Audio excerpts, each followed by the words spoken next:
முதலமைச்சர் எந்த வேட்பாளர் சொல்றாரோ அவங்கெல்லாம் ரிஜெக்டட் முடிஞ்சு போச்சு. ஆனா துணை முதலமைச்சர் சொல்றதெல்லாம் ஓகே சொல்ல போறாங்க. அடுத்தது அருமையான அம்மையார் ஒருத்தர் இருக்கிறாங்களா அவங்க வீட்டுல, முதலமைச்சருடைய மனைவி. அவங்க எதான் டிக் பண்றாங்க, அவங்களாம் வேட்பாளர்கள். இவங்க 2 பேர் தான் வேட்பாளர் தேர்ந்தெடுக்க போறாங்க. நீங்க சொன்ன மாதிரி ஒருத்தர் துணை முதல்வர், இன்னொருத்தர் முதல்வர்.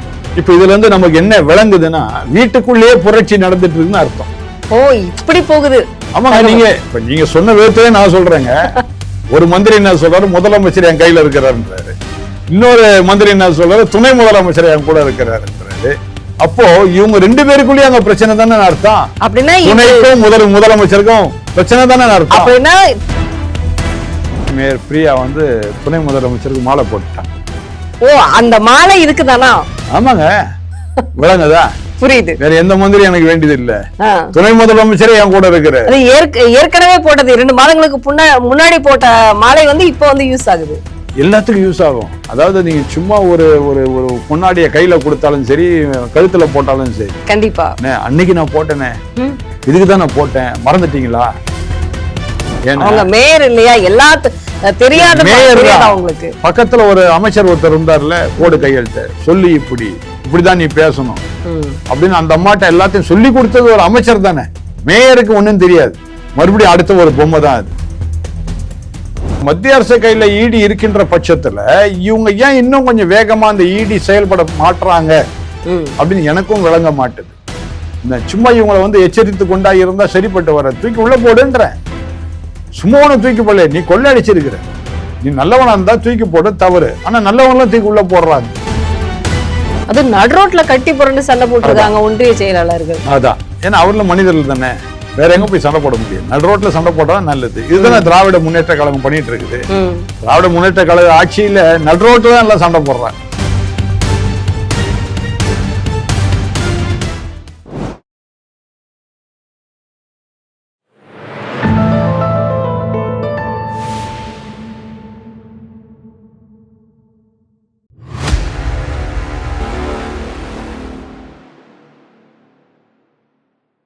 தாமரை டிவி நேயர்களுக்கு அன்பான வணக்கம். இன்று நமது நேர்காணலில் சிறப்பு விருந்தினர் ஆர்ச் பிஷப் ஃபாதர் சாமுவேல் அவர்கள் நம்மோடு இருந்திருக்கிறார். சார் வணக்கம். சார் வணக்கம்.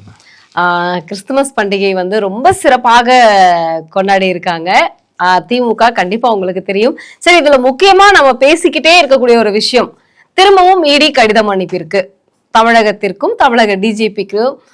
இந்த தமிழக அரசு நாங்க பாத்துக்கிறோம், விசாரிச்சுக்கிறோம்னு சொன்னாங்க. சரி, இன்னைக்கு யாருக்கு கடிதம் அனுப்பியிருக்காங்க அப்படின்னு பாத்தீங்கன்னா, மணல் கொள்ளை உங்களுக்கு கண்டிப்பா தெரியும், துரைமுருகன் ஏன் இன்னும் எஃப்ஐஆர் போடல அப்படின்னு ஒரு கேள்வி எழுப்பிக்கிட்டே இருக்காங்க. இதுல நான் மட்டும்தான் இந்த மணல் வேலைகளை பாத்துக்குவேன், இந்த மணல் துறையை நான் தான் எடுத்துக்குவேன், துரைமுருகன் அவ்வளவு கான்பிடென்ட்டா இருந்தாரு. இன்னைக்கு இடி அடுத்தது நாங்க தான் வருவோம்னு சொல்லியிருக்காங்க. ஏன் அடுத்தடுத்து திமுகல முக்கிய மூத்த அமைச்சர்கள் மட்டும் பிடிபடுகிறார்கள் அப்படின்னு நம்ம தெரிஞ்சுக்கலாமா?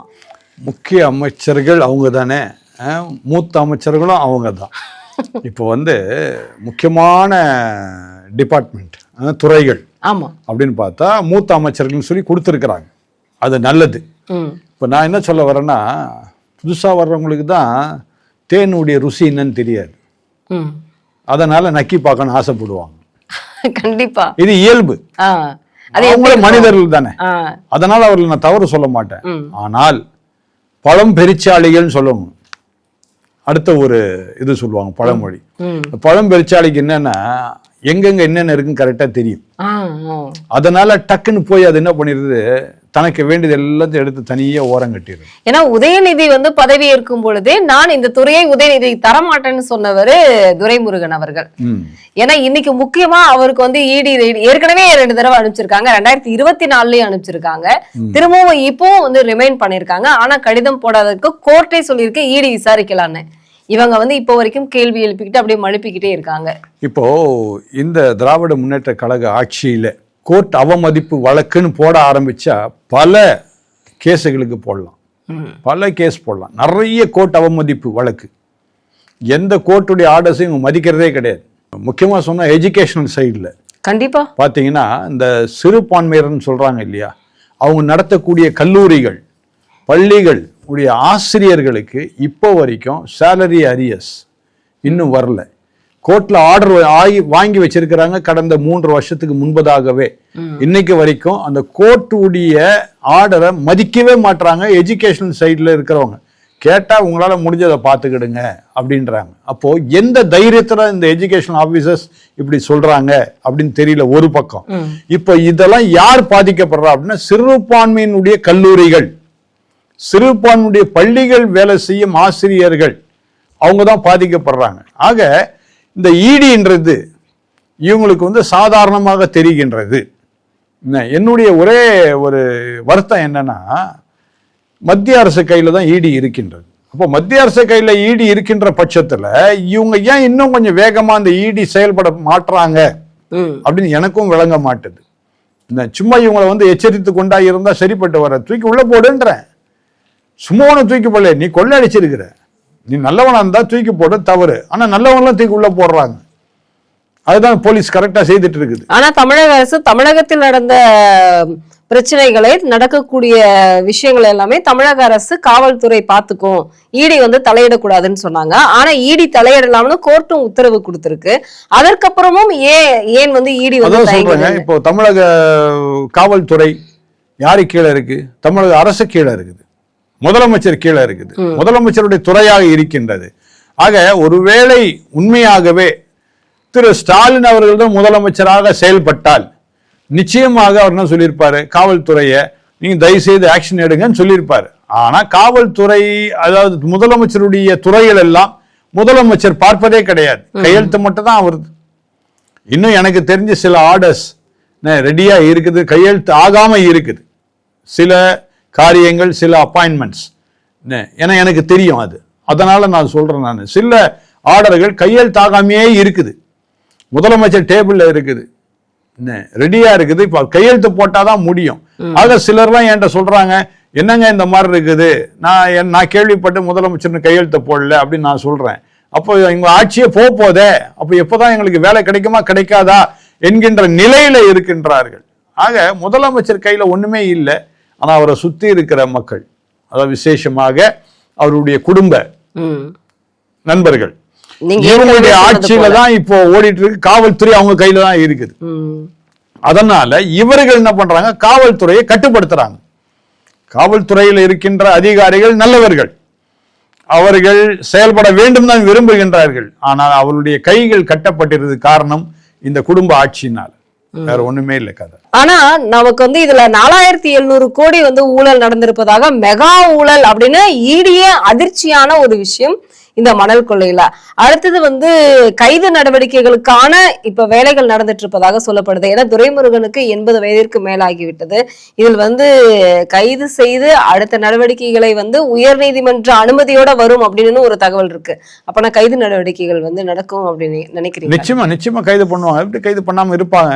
கட்டாயம் கைது பண்ணுவாங்க. இல்ல வயது மூப்பு காரணமாக பொன்முடி அவர்களே போயிட்டு இருக்காரு. வயதான அருமையான டாக்டர் கலைஞர் அவர்களை கைது பண்ணலையா? 90 வயதுலயே என்னமோ 90 வயதா அல்லது 85 வயதா சரியா தெரியல. அப்ப கைது பண்ணலையா? இன்னும் நிறைய பேர் இருக்கிறாங்க தலைவர்கள்லாம், 80 வயதுக்கு மேற்பட்டவர்கள்லாம் கைது பண்ணப்பட்டார்களே. அதெல்லாம் வந்து சும்மா ஆர்ப்பாட்டத்துக்காக கைது பண்ணப்பட்டவர்கள். இது கொள்ளை அடிச்சிருக்குது கோடிகளில மக்கள் பணம்.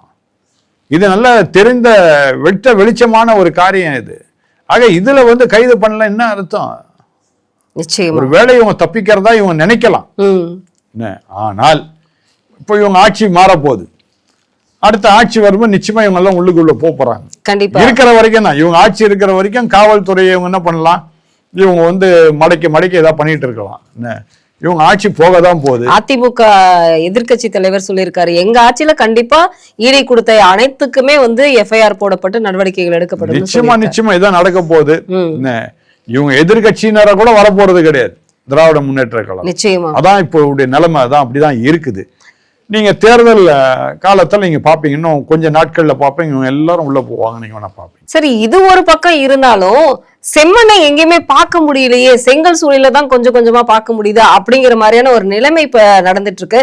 நீயா நானா போட்டி திருச்சியில 2 அமைச்சர்களுக்குமே இருக்கு. கண்டிப்பா உங்களுக்கு தெரியும், நேரு அன்பில் மகேஷ், நான் வந்து ஸ்டாலினுக்கு நெருக்கமானவர், நான் வந்து துணை முதல்வருக்கு நெருக்கமானவர் அப்படின்னு ஒரு பக்கம் பேசி அடிபட்டுக்கிட்டு இருந்தாங்க.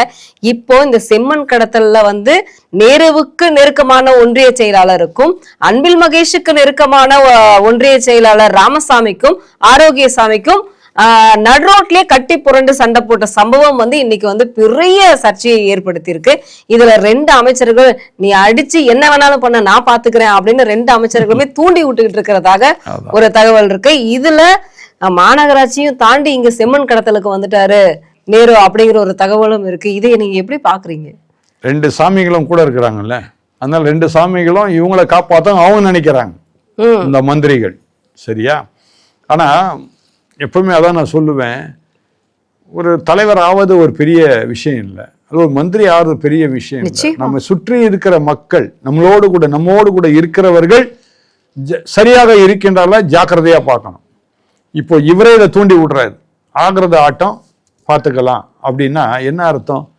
சும்மா இருக்கிற மனுஷன் கிண்டி விடுற மாதிரி தான் அர்த்தம். அது நடுரோட்ல கட்டி புரண்டு சண்டை போட்டுருக்காங்க ஒன்றிய செயலாளர்கள். அதான், ஏன்னா அவர்ல மனிதர்கள் தானே, வேற எங்க போய் சண்டை போட முடியும்? நடுரோட்ல சண்டை போட்டா நல்லது. இதுதானே திராவிட முன்னேற்ற கழகம் பண்ணிட்டு இருக்குது.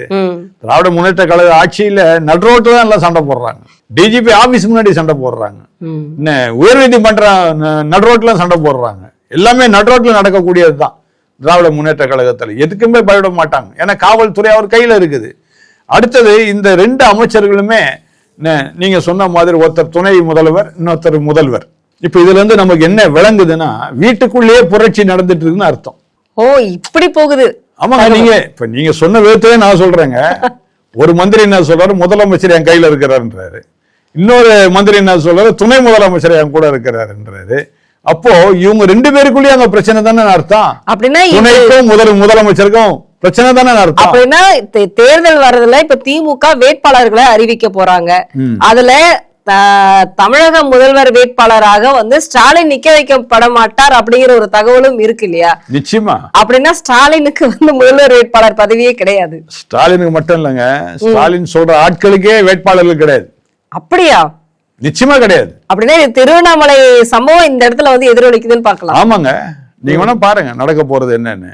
முதலமைச்சர் வந்து எந்த வேட்பாளர் சொல்றாரோ அவங்க எல்லாம் ரிஜெக்டட் முடிஞ்சு போச்சு. ஆனா துணை முதலமைச்சர் சொல்றதெல்லாம் ஓகே சொல்ல போறாங்க. அடுத்தது அருமையான அம்மையார் ஒருத்தர் இருக்கிறாங்களா அவங்க வீட்டுல, முதலமைச்சருடைய மனைவி, அவங்க எதான் டிக் பண்றாங்க, அவங்க எல்லாம் வேட்பாளர்கள். இவங்க 2 பேர் தான் வேட்பாளர் தேர்ந்தெடுக்க போறாங்க. முதலமைச்சருக்கு அங்க வேலை கிடையாது, அவர் சும்மா வேடிக்கை பார்த்துட்டு இருப்பாரு, அவ்வளவுதான் அவருடைய வேலை. இப்போ இந்த சம்பவத்துலதான் இந்த 2 அமைச்சர்களும் நானா நீயாங்கிறத வந்து அப்ப பாத்துக்கலாம் அப்படின்னு போட்டி போட்டுக்கிட்டு இருக்காங்க. என்ன போட்டி போட்டாலும் சரி, அதுல ஒருத்தர் கட்டாயிடுவார் இந்த தடவை நிச்சயமா. இன்னொருத்தர் வந்தார்ல சின்ன பையன், அவர் வந்துருவாரு. ஏன்னா அவர் துணை முதலமைச்சர் கூட இருக்கிறாரு.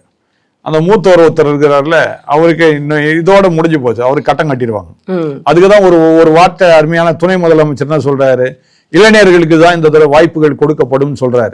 கவனிச்சீங்களா? திருவண்ணாமலையில அவரு அத்தனை இளைஞர்கள் இருக்கிறாங்க அப்படின்னு ஸ்டாலின் சொல்லிட்டாரு. எங்களை போன்ற இளைஞர்கள்னு துணை முதல்வர் முடிஞ்சு போச்சு. அதனால இந்த தடவை சிலர் அநேகர் கட்டம் கட்டப்படுவாங்க. அதனால திராவிட முன்னேற்ற கழகம் கொஞ்சம் கஷ்டம்தான். நிச்சயமா. நம்ம ஏற்கனவே வந்து நீங்க போன நேர்காணல்லே வந்து சேகர் பாபு பிரியாவை பத்தி நீங்க பேசியிருந்தீங்க இல்லையா? இதுல முக்கியமாக வந்து இந்த மாநகராட்சியில குடிநீர் வழங்கல் வாரியத்துல வந்து இந்த 888 கோடியை தாண்டி அதுக்கப்புறம் 1020 கோடி அப்படின்னு வந்துச்சு. ஆனா இப்போ இந்த மாநகராட்சியில, அதாவது பைப் லைன் போடுறதுல, இந்த கழிவுநீர் குழாய்கள் அமைக்கிறதுல வந்து ஒரு 100 கோடி ஊழல் நடந்திருக்கிறது. அதாவது வந்து நமக்கு வந்து சரியான ஒப்பந்ததாரர்கள் வந்து டெண்டர் எடுத்தவங்க சரியா வரி கட்டல, அந்த ஒப்பந்தத்துக்கான பணத்தை கட்டல, அதனால 100 கோடி நஷ்டம் ஏற்பட்டிருப்பதாக. இதுல மேயர் பிரியா சேகர் பாபு வந்து கூடவே இருக்கிறதுனால சேகர் பாபு காப்பாற்ற மாட்டார் அப்படிங்கிற ஒரு நிலைக்கு தள்ளப்பட்டுட்டாங்கன்னு ஒரு தகவல் இருக்கு. இப்ப இதுல இந்த மாநகராட்சி விவகாரத்தில் வந்து மேயர் பிரியாவா இல்ல நேருவா இல்ல சேகர் பாபுவா அப்படிங்கிறது ஒரு கேள்வியும் இருக்கு. இதுக்கு உங்களுடைய பதில் என்னன்னு தெரிஞ்சுக்கலாம். அதுக்குதான் அருமையான மேயர் பிரியா வந்து துணை முதலமைச்சருக்கு மாலை போட்டுட்டாங்க. ஓ, அந்த மாலை இதுக்குதானா? ஆமாங்க, விளங்குதா? புரியுது. வேற எந்த மந்திரி எனக்கு வேண்டியது இல்ல, துணை முதலமைச்சரே என் கூட இருக்கிறார். ஏற்கனவே போட்டது 2 மாதங்களுக்கு முன்னாடி போட்ட மாலை வந்து இப்ப வந்து யூஸ் ஆகுது. எல்லாத்துக்கும் யூஸ் ஆகும். அதாவது நீங்க சும்மா ஒரு ஒரு ஒரு பொன்னாடிய கையில கொடுத்தாலும் சரி, கழுத்துல போட்டாலும் சரி. கண்டிப்பா. அன்னைக்கு நான் போட்டேனே, இதுக்குதான் நான் போட்டேன், மறந்துட்டீங்களா?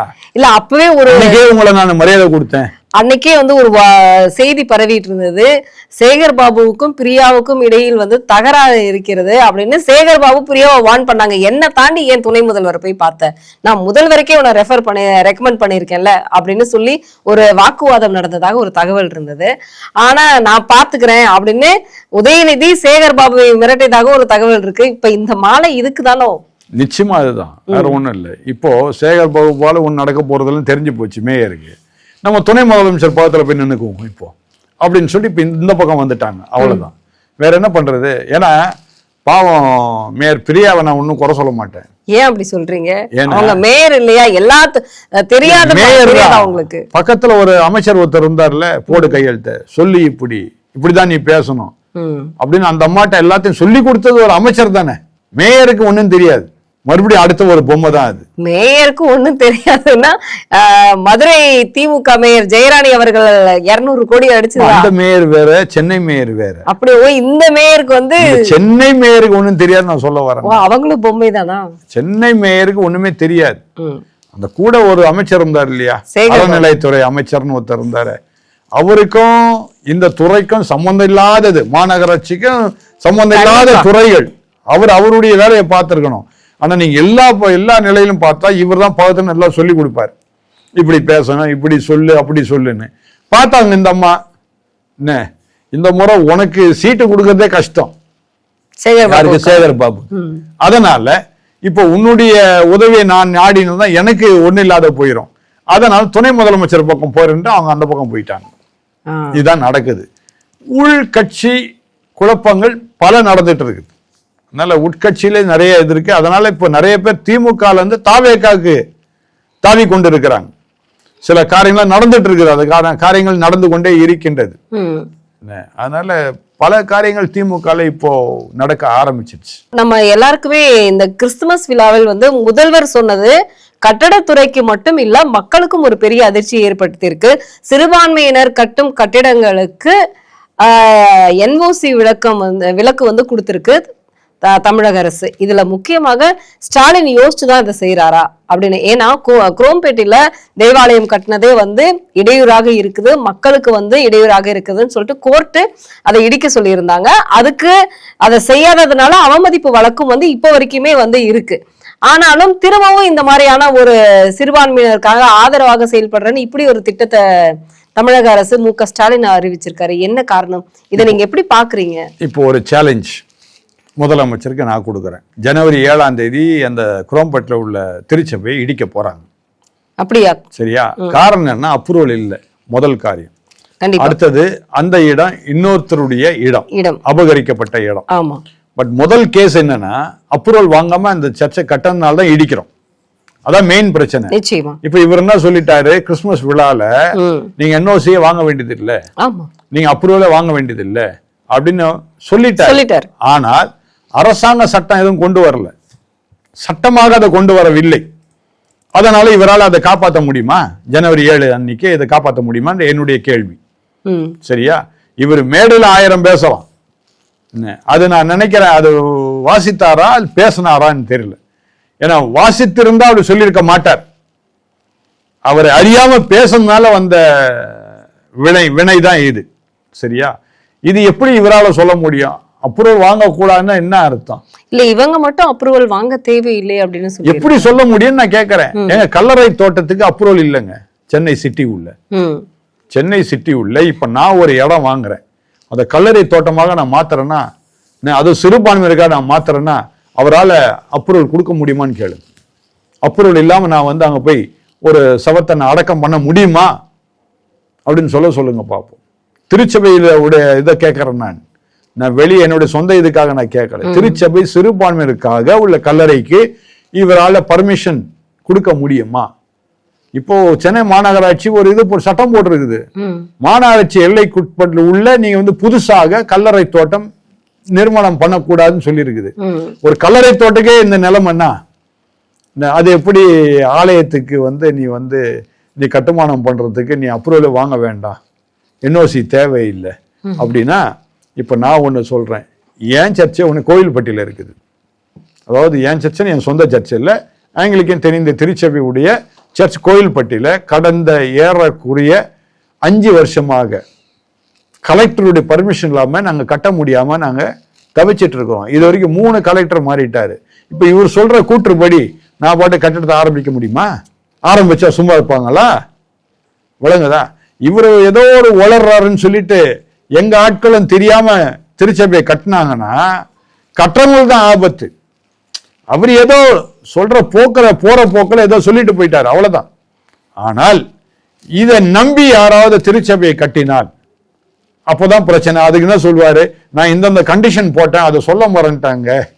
இந்த மாதிரி கண்டிஷன் இருந்தா தான் நான் ஓகே சொல்ல முடியும், என்ஓசி தேவையில்லைன்னு அடுத்தது கொண்டு வருவார். இப்ப திருச்சபைக்கு மட்டும் இல்ல, பள்ளிகள், கல்லூரிகள், கட்டிடங்கள் எதுவாக இருந்தாலும் என்ஓசி தேவையில்லை அப்படிங்கும் பொழுதுதான் ஒரு சந்தேகம் ஏற்படுது. அதாவது இஸ்லாமியர்களுக்கான ஒரு ஆதரவு அப்படின்னு திருப்பரங்குன்றத்துல திமுக பேசுச்சு. அடுத்தது இன்னைக்கு இந்த கிறிஸ்துமஸ் விழாவில் அடுத்தது இவங்க கிறிஸ்தவர்களுக்கு ஆதரவாக, அடுத்தது இப்போ தமிழிசை கேட்ட மாதிரி தைப்பூசத்துக்கு முதல்வர் வந்துருவாரா, இங்க என்ன சொல்ல போறாரு அப்படின்னு ஒரு கேள்வி வச்சிருந்தாங்க. அடுத்தடுத்து திமுக இப்படி பேசிக்கொண்டே வருவதற்கு என்ன காரணம்னு நீங்க நினைக்கிறீங்க? ஒண்ணு இல்லை, இவங்களுடைய ஒரே காரணம் வேற ஒண்ணும் இல்லை, இவங்களுக்கு எப்படியாவது சிறுபான்மையுடைய வாக்குகள் இவங்க பக்கம் வரணும். இது ஒண்ணுதான், வேற ஒண்ணுமே கிடையாது. சிறுபான்மை வாக்கு கிடைச்சாலே போதும் அப்படின்னு நினைக்கிறாங்க. இந்த சமயத்துல தான் பிஜேபியும் கொஞ்சம் சிந்தனை பண்ணணும். என்ன சிந்தனை பண்ணணும்னா, சிறுபான்மைகளுக்காக இவங்க என்ன செய்ய போறாங்கன்றத விளக்க கூட்டங்கள் நடத்தணும். அது ரொம்ப முக்கியம். ஏன்னா ஒரு பக்கம் சிறுபான்மை ஆதரவு நாங்கன்னு ஒரு கட்சி சொல்லிட்டு இருக்குது, கண்டிப்பா அதே கட்சி என்ன சொல்லுது, இது மதவாத கட்சின்னு சொல்லுது.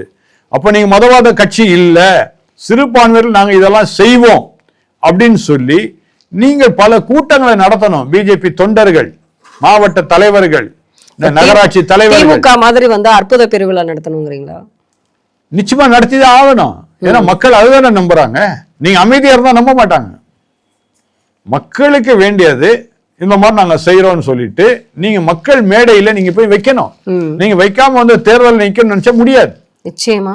இப்ப நான் பார்த்துட்டு இருக்கிற, இப்ப ஒரு கடந்த ஒரு 10-20 நாளா பார்த்துட்டு இருக்கிறேன், SIR இருக்கு இல்லையா, அது மேலதான் எல்லாரும் கண்ணோக்கமா இருக்கிறாங்களே தவிர இவங்க போய் மக்களிடத்துல போய் என்ன பண்ண மாட்டாங்க, நேரடியாக சந்திச்சோ அல்ல ஆங்காங்கே கூட்டங்கள் நடத்தியோ மத்திய அரசு கிட்ட இருக்கின்ற அருமையான பல காரியங்கள் இந்த மாநிலத்தில் செயல்படவில்லை என்பதை விளக்க கூட்டங்கள் நடத்தவே இல்லை. அது அருமையான திரு அண்ணாமலை அவர்கள் செய்தார்கள். திரு அண்ணாமலை இருந்த காலத்துல மிக தெளிவாக செய்தார்கள். ஆனால் இப்பொழுது இருக்க மாநில தலைவர், பிஜேபி மாநில தலைவர் அருமையான சகோதரர் நயினார் நாகேந்திரன் அவர்கள் இதை செய்யவில்லை. நேரடியாக அவர் செய்ய முடியாது. ஆனால் அவர் என்ன செய்திருக்கணும், அவர் கீழாக இருக்கக்கூடிய தலைவர்களுக்கு இதை அவர்கள் என்ன செய்திருக்கணும், சொல்லி இருக்கணும். இதை நீங்க செய்யுங்கன்னு சொல்லி செயல்படுத்தி இருக்கணும். அதுதான் நல்லது. இதை திரு அண்ணாமலை அவர்கள் செய்தார்கள். திரு அண்ணாமலை உயர்த்தி கொண்டிருந்த இந்த பிஜேபியினுடைய ஆதரவு இப்பொழுது அப்படியே ஸ்தம்பித்து விட்டது, அதுக்கு மேல வளரல. அது எனக்கு மிக மிக வருத்தமாக இருக்கின்றது. வருத்தத்தோடு அதை தெரிவிக்கிறேன் நான்.